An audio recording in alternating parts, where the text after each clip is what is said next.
So like as I'm doing now the stretches and as I'm seeing you more often, some of the symptoms that brought me here are going away, but then some new things start emerging, right? So like what I have been observing over the past like 3 months for my spine is that it feels get stuck in my like upper thoracic, but then every time I go like this, right, I push my shoulders back, pop the chest up, it pops like several vertebrae are here. In the back? In the back, yes, several pop are here, and which is, I'm not sure, I think it's a good sign, at least they're moving, but I keep getting the urge to do this. Right. Mm-hmm. Right, and then every time it happens like that. Yeah, part of it is that when your back was frozen when I met you, you don't feel something that doesn't move, right? And so now your back is starting to move, and you're starting to notice that something's there. And then it's clicking because it's going from being totally frozen to moving properly, and that's where clicking usually happens.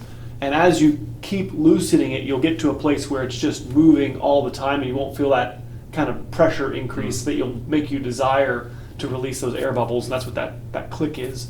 So keep working on what you're doing. You're on the right, but like I said, before it was frozen, you didn't even know it existed, kind of idea, until it's moving. So now my question is, what I was worried is, am I loosening some parts more than the other parts, right? So like, would you say I should place the dinner roll on the parts that I hear less crack, or put it on the areas I hear more crack?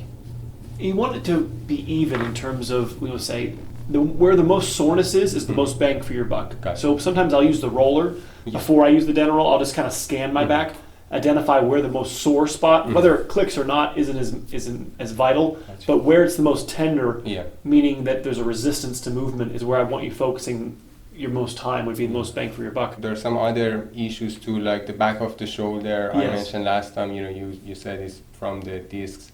Like I do what I can, I do the general stretches, I come here frequently, so I'm not really sure what more I can do for this, and it's still, it's pretty bad. So do you have any advice? What are you feeling right now? Feel is just deep inside, the back of the shoulder, deep inside. One spot kind of pinpoint, or is it area? It's so the spot is one spot, but then the pain usually spread out to shoulder blades, to the upper traps, neck, and it does, let me see if I can, it does pop very frequently. When it does pop, there is inflammation, it grows, and it goes to all these areas. Right, so the neck is the ultimate controller of the shoulder. Now, it does sound like you have an injury in there. There's something in there that we got to continue to work on and take care of, and we'll go in there in a second, and we'll dig in there and see if we can find the spot that you're finding. You can guide somebody where you're living to, some level of massage to deal with whatever tangle that's in there. So do you think there's any benefit in taking like MRI or something for kind of Well, right now it's really nothing, but like when I do with the exercises, if it gets a little more tense, it's some burning feeling starts in here. Let me feel it for a second. Yeah, to me this is not the joint. So the glenohumeral joint is what we'd usually be scanning on a shoulder MRI. We're checking for labral tears, rotator cuff tears, the main diagnoses that can be visualized on a MRI of your shoulder. So out here, we're more in the soft tissue, like this is your muscles in here, attachments, tendons, tendinitis. I see. It's going to have to be a very large injury for it to be detectable. Not that something's not there, but whether or not the imaging of MRI is going to help us. Again, I'm okay sending you for an MRI. I'm just saying I don't know if it's a good for this symptomatology to be something that I expect to see on an MRI. Yeah, I mean the only reason I thought of that is because it's been going on for such a long time. It's been more than 2 years. I have a problem. Yeah. Is there a certain activity at the gym that you notice it worse with? Is there a certain motion? I would say pulling generally, like any sort of pulling, right? Any sort of pulling, but as maybe if I keep it light or like fewer reps is okay. If I keep building up more reps, more weight, it starts burning. Two more things, like these are kind of new, has not been as long as this one has. But I have like some upper bicep pain here, Tendinitis in there, yeah. Upper bicep going to, but this pain doesn't feel like deep. This is really deep, but this doesn't just feel on the surface. Usually with pressing and with the first few reps, and then after that goes away. Okay. So that's one issue. The hips, this hip, is that there's a little bit of pain sometimes, like in the hip flexors and like in this area as well. So like if I resisted, if you tried to lift up your leg and does that make it worse? This one doesn't make it worse. But like sometimes when I'm if I'm putting my pants on, like just lifting the leg, lifting. right, without any resistance, there is some pain, discomfort here. Okay. Take one deep breath in. Head back forward. Let all the air out. Beautiful. Deep breath in. Let it all go. Exhale. Beautiful. Wow. Very nice. There we go. Hands on your belly. Deep breath in. Exhale. Beautiful. I got you. Oh, is that for me? Good. Deep breath in. Exhale. Beautiful. Face up for me. Much looser. You're fine, yeah. Let's get this neck. Feels really aligned, yeah. Wow.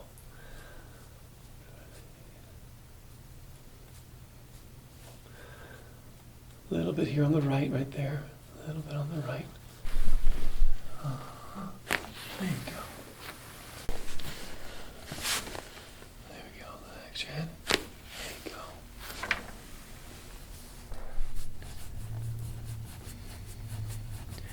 Yeah, the bigger misalignment is on it's not nearly the size it used to be, but this is the right side here, and that's going to cause the left lower neck to be under extra stress, which then affects the left shoulder.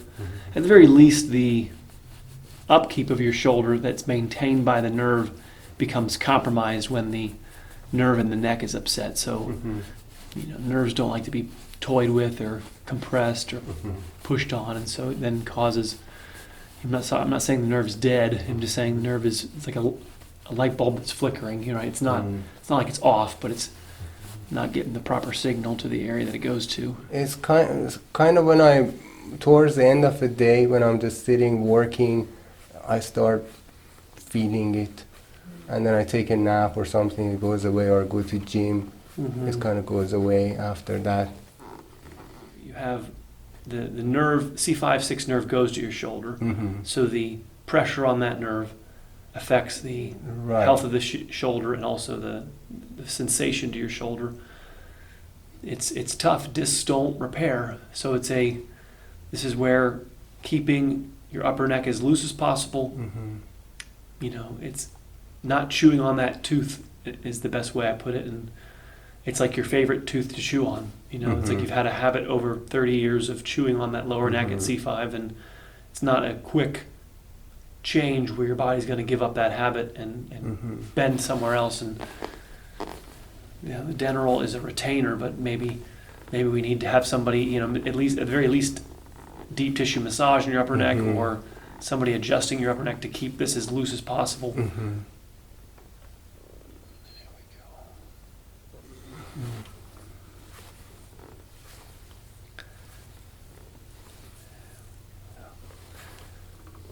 Yeah, I may be able to find a local chiropractor to do at least a neck adjustment for me.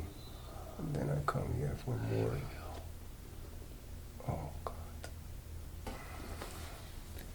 Just hurts with locally where I'm pushing, right? You just feel it where I'm pushing, not in the shoulder? Okay, the shoulder, you got to make sure that anybody working on you, when they're working on this upper neck, that if the lower neck is too loose, that when we press up here, it might make the shoulder aggravated. And if that happens, you got to let those practitioners know, myself know. I see. If it just hurts where I'm pushing, then hang in there. We got to, work through that.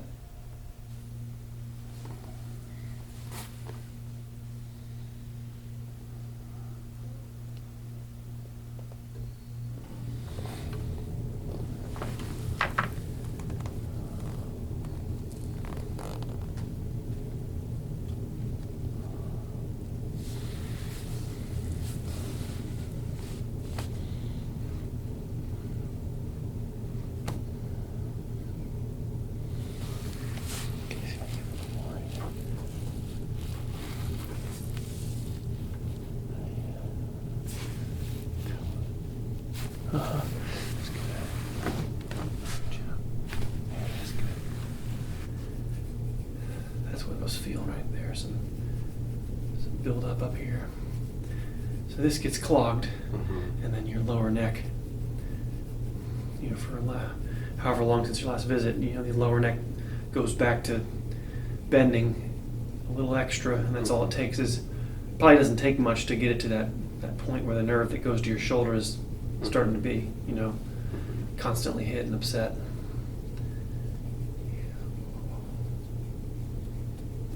So that area needs to be just constantly cleaned. This is all purple up here. Yeah, this is all dark. This is the clog.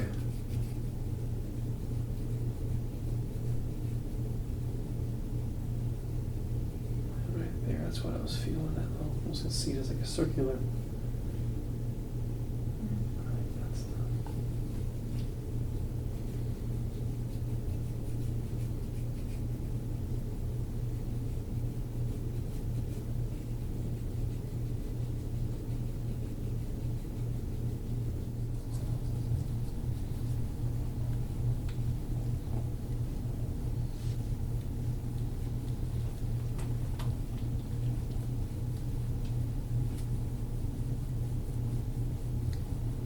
Kind of in here, or deeper. There's no pain here.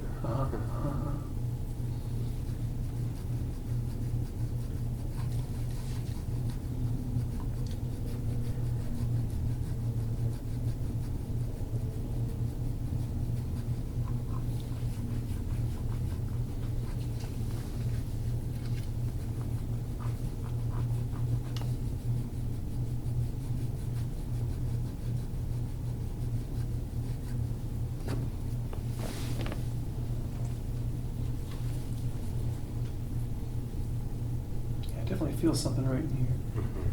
No, it's not as soft as it's all contracted, it's staying contracted.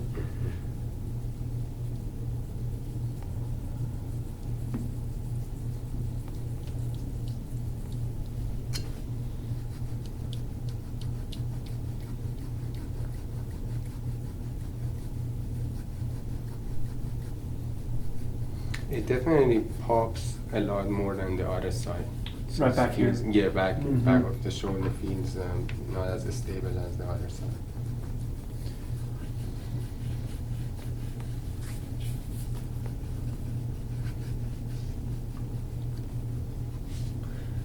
Yeah, there's no indication to do a shoulder MRI. Your shoulder's relatively clean.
There's definitely a little catch. I'm going to compare it to this side. I'm curious.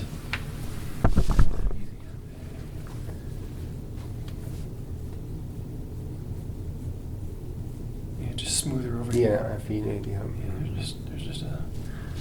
Yeah, just smoother on that side. This has got a. Right there.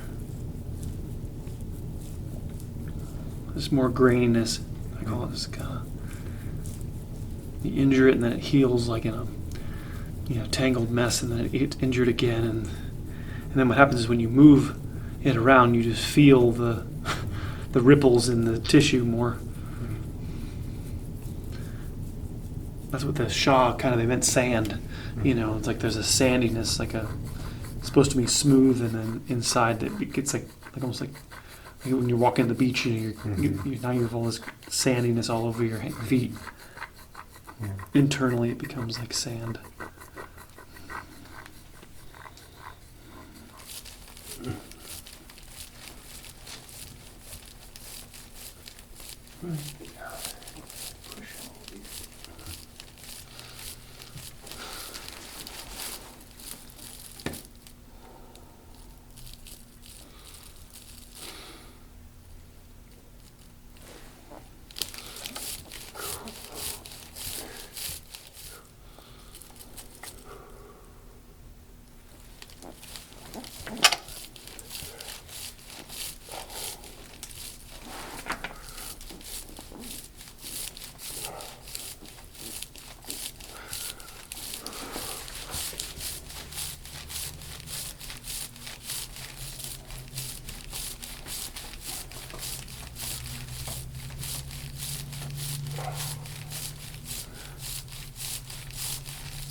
Tango. Oof.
Yeah, the vertebral restrictions in here play a part, and I've already taught you that C5, C6 disc injury has to do with your upper neck being too tight, and then your upper back also being, the above and below areas doing less than what they're supposed to do, contribute to the lower neck being overstressed.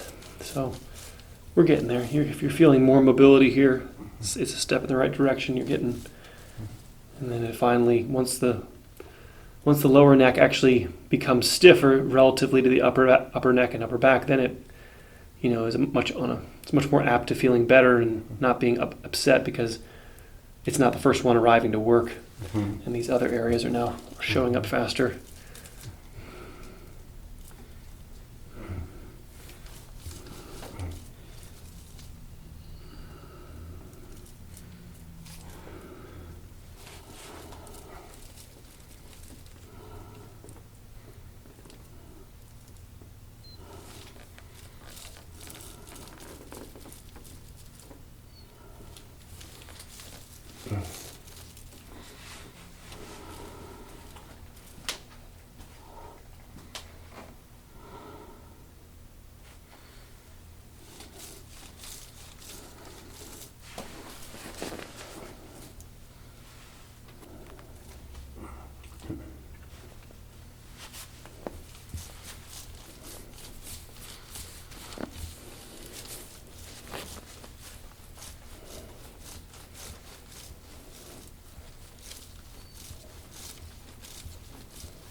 I feel it. Oh. Mm-hmm.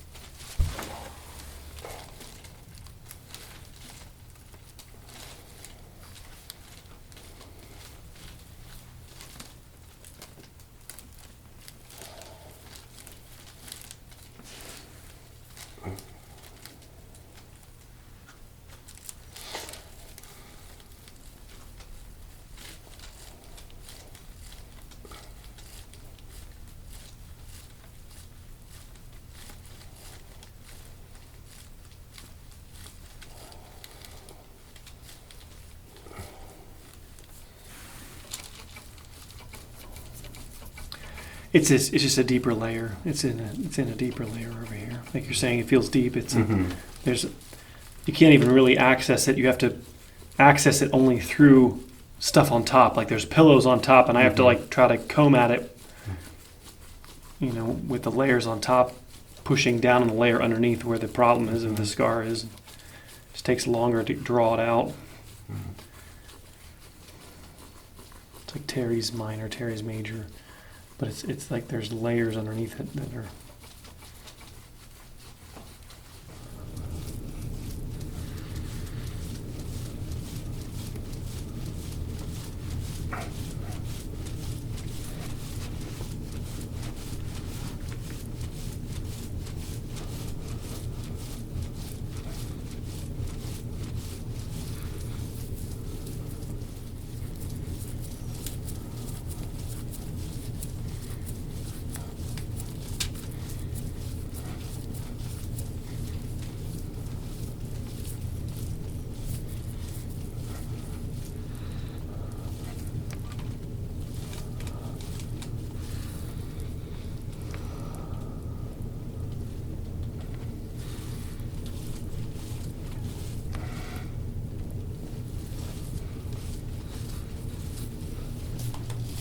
My left back is still too much elevated. Yes. Yeah. Not noticeable, Uh-huh. but there's just tightness. Once you start working on it, you can feel the left side is definitely still a little bit tighter, but it's definitely leveled out quite a bit.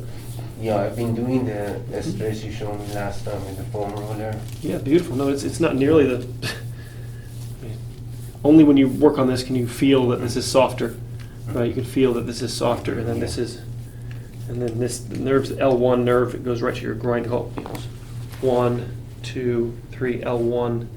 So be right in here is where the nerve that goes right to that groin area is right here. This is where you want to target with that dental roll. There's that little, see that ball of gristle right there?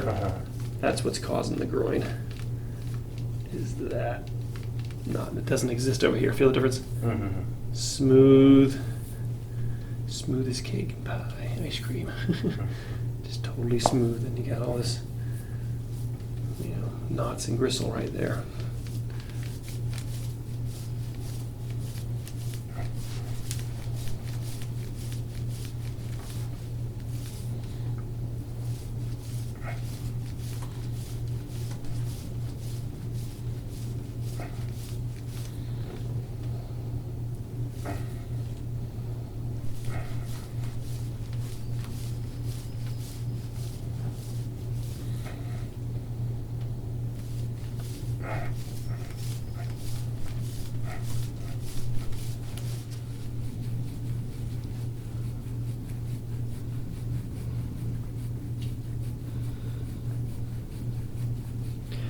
Yes, so for those at home, just type in lumbar 1 dermatome and you'll see that it goes right to the groin, so the nerves that exit here.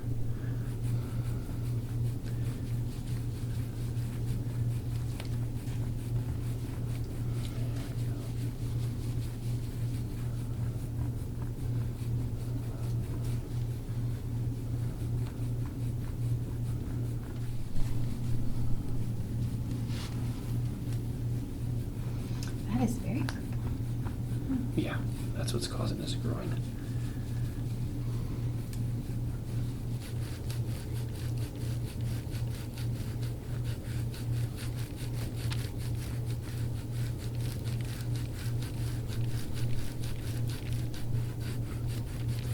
it's moving. Where the bottleneck is changing. This is all clean up here relatively. You've got this cleaned up really well with the dental. Maybe we bring it down a little bit lower. And we'll check that in a minute. Make sure we're hitting that lumbar one spot. Do you think it's beneficial if I use like massage balls to put it right here? Yes, a little bit lower. Yeah, right here. Yeah.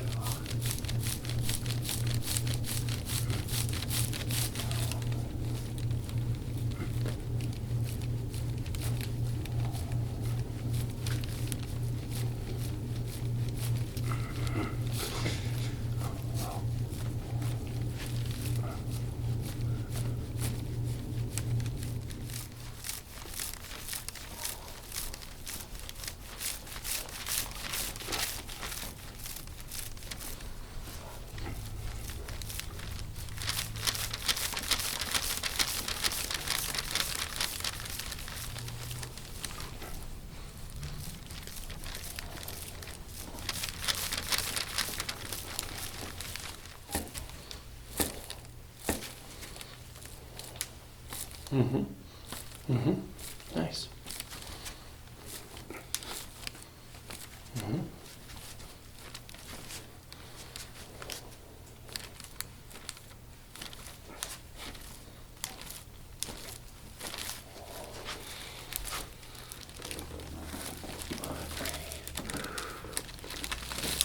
That's good, we got it.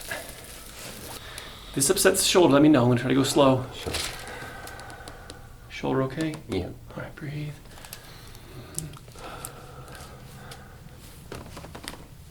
Breathe. Good, all right.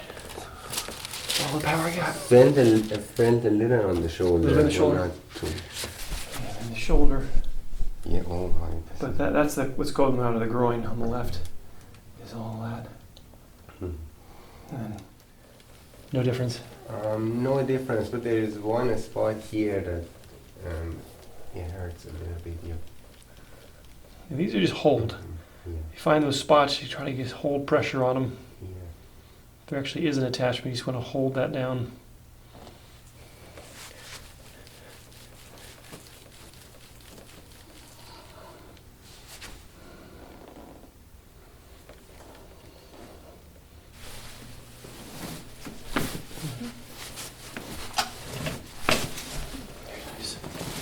Make sure that the whole spine is working when we're doing this. Obviously right now we just loosened you up, but a month from now, I do worry about patients using this if they're not under, guidance, because it's such a deep stretch.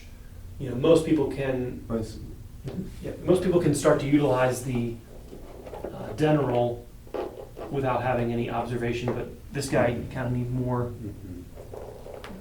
guidance.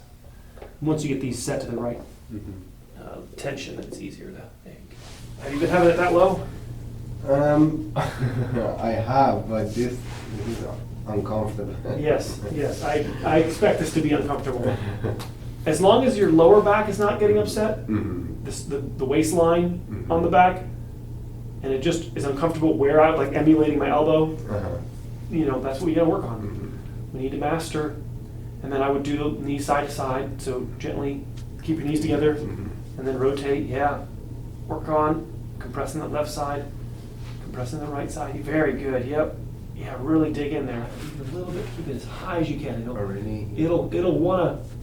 It'll wanna drift down to your lower neck, and you have to be aware of that and try to, as long as it's contacting your upper neck, it sometimes will slide down, but as long as the tissue pulls okay, but I don't want it drifting into the valley of your lower neck. So just, I would say usually I put it a little lower than this, but I try to put it higher. So just as high as you can, where your head still goes over it, is the goal. I don't want it further loosening the lower neck where that disc injury is, and we're only talking about an inch difference, so it can be, it's hard to, wrong, correct, 1 inch difference. So I never put it in the center. I always do it to the right. Is that? Yes, that you could still do that for a month. I would say a month. That not is much smaller. It's not nearly. That's going to end probably soon, where you're going to need to do that. It took me 10 seconds to feel it. You're saying versus it wasn't like blatantly obvious. I could feel a little bit elevation on the right, but it's not nearly the. Sometimes people come in and it's like a Frankenstein bolt. Yeah, it's a right. It's this. Yep. All it is. Yes. Is you want to keep working on. Yeah. Kind of crank that head over to the right. I sometimes will just relax my head, tilt it to the right. You just kind of relax. We're not just pushing it in, but we also want to stretch the left side of your neck. Right? Just let it hang there.